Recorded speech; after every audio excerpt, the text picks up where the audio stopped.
I don't know what was in the air at Old Trafford, but it tasted like caffeine and regret. Manchester United versus Arsenal. One of those fixtures that carries the weight of history in every blade of grass. Except today, most of those blades were trembling under the sheer pressure of being near Riccardo Calafiori's forehead. That's how this fever dream of a game started, with a single header, early, brutal, almost apologetic. The kind of goal that sneaks past your defenses while you're still showing your friends to their seats. 1-0. And that was all it took.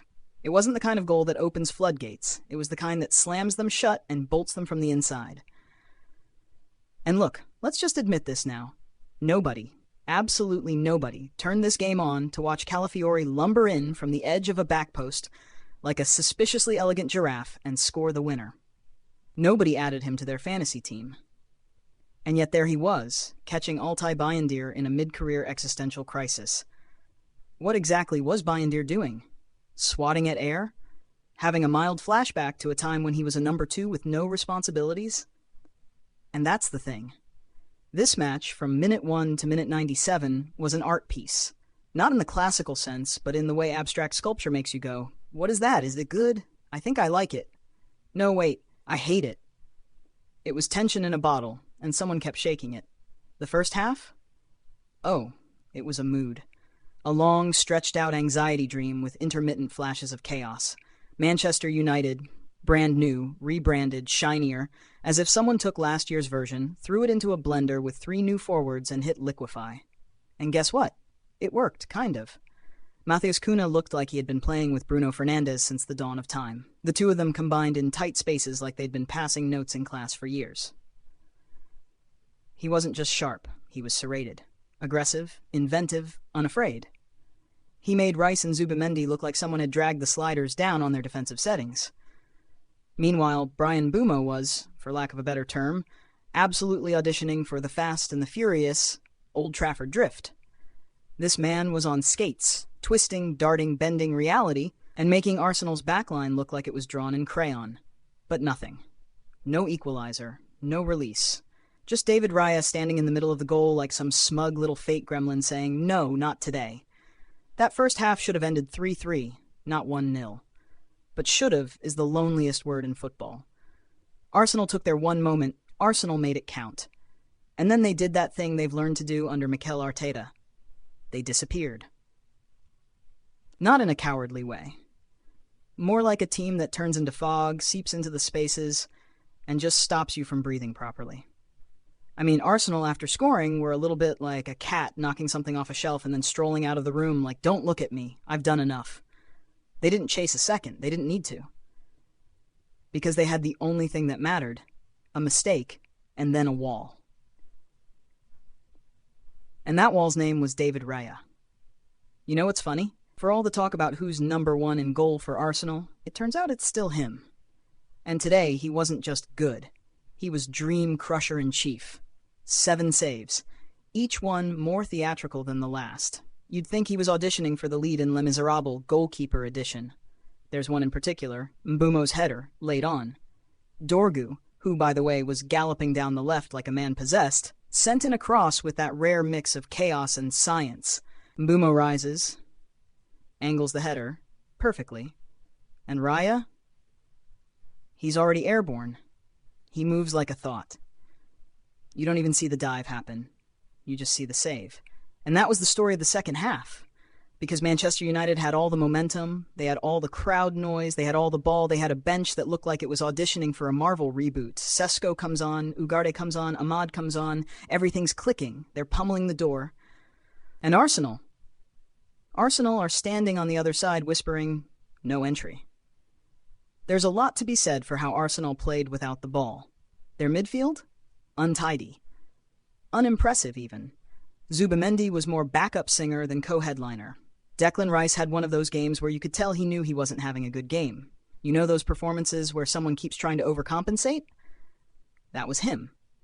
Spraying passes a foot too wide, hitting free kicks like a man trying to solve a riddle mid-run-up. But the back four. The center backs. My God. Saliba and Gabriel were building a fortress out of boredom. It wasn't flashy, it wasn't romantic, but it was effective. And every time United got close, Saliba was there to uninvent the moment like it never existed. You know what the real giveaway was? Look at Arsenal's substitutions. They weren't trying to change the game. They were trying to preserve it like a delicate 19th century taxidermy owl. Havertz for Gyökeres, Madueke for Martinelli, Timberon, Luis Skellion, these were plasters, not upgrades. No more ambition. No desire to double the lead. Just hold, hold, hold. And United kept banging on the glass.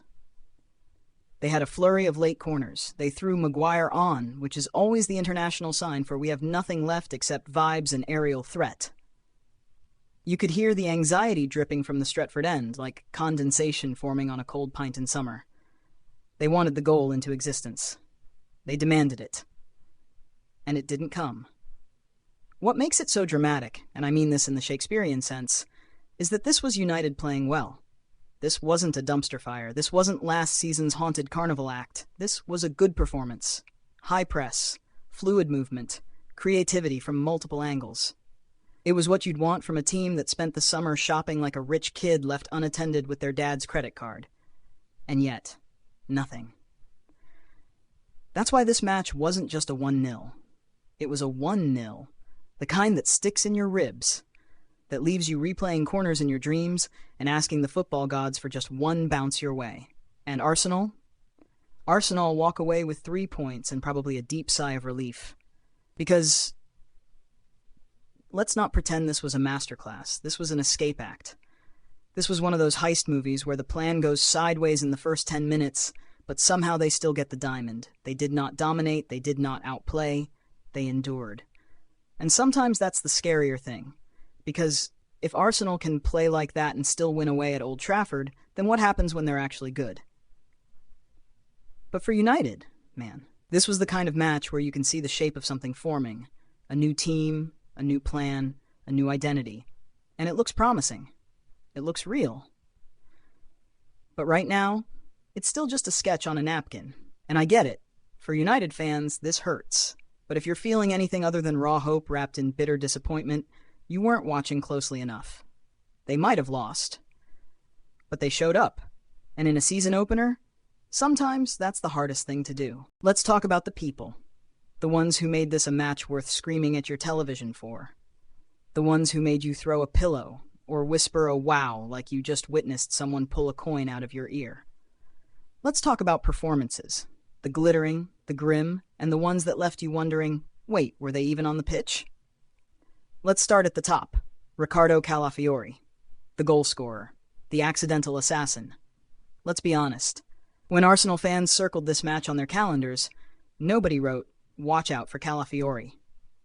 He's a left-back who wandered into a corner like he was just looking for his marker, and left with a Premier League goal. It was a defender's goal. A goal that smells like liniment and shin pads. But it mattered. But you know who actually won Arsenal this match? David Raya. Let me be crystal clear. This was not good Arsenal performance.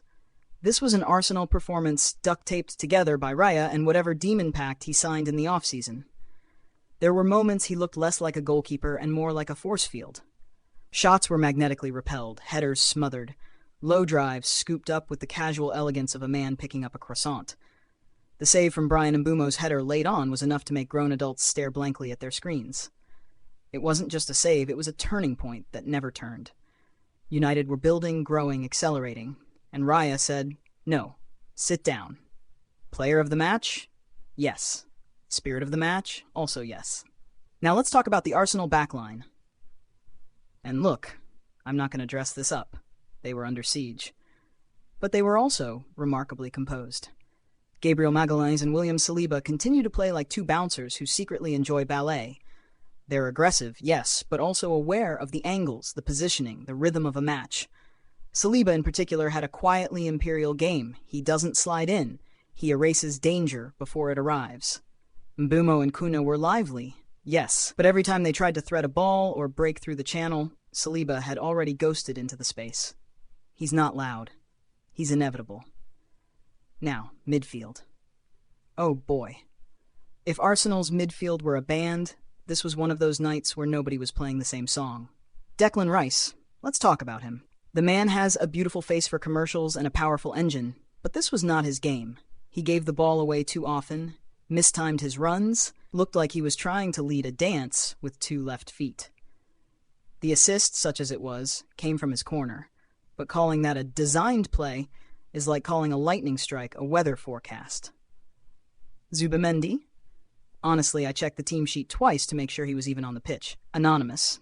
Not even in a mysterious way, just there, like someone forgot to turn him on before kickoff. He's clearly talented, but the Premier League doesn't wait for you to figure things out. Odegaard, bless him, tried to play 3 positions at once. Captaincy does this to men. He drops into midfield to knit play, then pops up on the edge of the box to try a long shot, then shows up deep in Arsenal's half barking at defenders. He's everywhere, and maybe that's the problem. It feels like he's trying to hold together a midfield held together with a glue stick and optimism. Saka and Martinelli? Honestly, fine. That's it. They were fine. Saka had a few lovely touches, Martinelli had a scuffed scissor kick that will haunt his sleep, but neither were terrifying. Neither pulled a fullback apart. It felt like both were playing at 70%.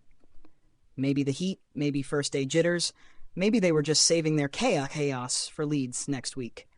But if Arsenal were going to win this game through flair, it wasn't coming from the wings. And Victor Gyökeres.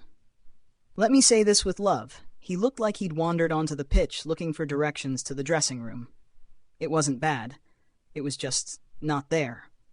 The runs were predictable, the touches heavy, the chemistry with the midfield somewhere between early days and awkward first date. This is a man who tore up Portugal last year, but you wouldn't know it from this. It's early, sure. But you hope Arsenal didn't just buy the Portuguese League highlights reel and forget to watch the full matches. Now let's shift the mood.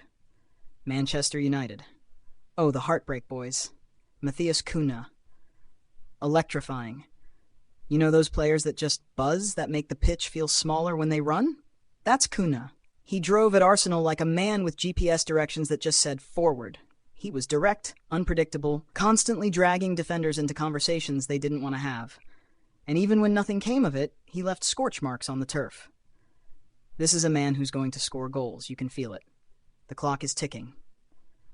Bryan Mbeumo. Same energy. He's scrappy in the best way. Like a winger who plays every match like it's a cup final he wasn't invited to. He finds space where none exists. He's relentless. And on another day, he scores. Twice, at least. His connection with Dorgu was real, sharp, and spicy. And let's pause on Dorgu. This kid. I don't care what you thought before the match. He played like he had something personal against Arsenal. That shot off the post, pure venom. He ran that left side like it belonged to him. Strong, technical, confident. Honestly, if there's one breakout from this match, it's him. He had Saka, double-checking his GPS location. Mount and Fernandes had this weird telepathic thing going on too. It was like watching 2 musicians riff on a jazz line, improvising in real time. There were some blind alley runs, sure, but there were also triangles, flicks, passes into space that made the crowd lean forward. Casemiro looked reborn, aggressive, composed, until he was subbed. He was holding the midfield like an elder statesman who still had a knife in his sock. And Ugarte, raw, sure, but with that unteachable thing, belief. As for the defense, they weren't bad, just unlucky. Shaw and Dalot both delivered serviceable performances, and De Ligt looked solid. Yoro, the baby-faced future of French defending, had a few shaky moments, but nothing egregious. The problem was not the backline. The problem was fate. And Raya. Bayindir. Sigh. We have to talk about Bayindir. I want to be kind. Really.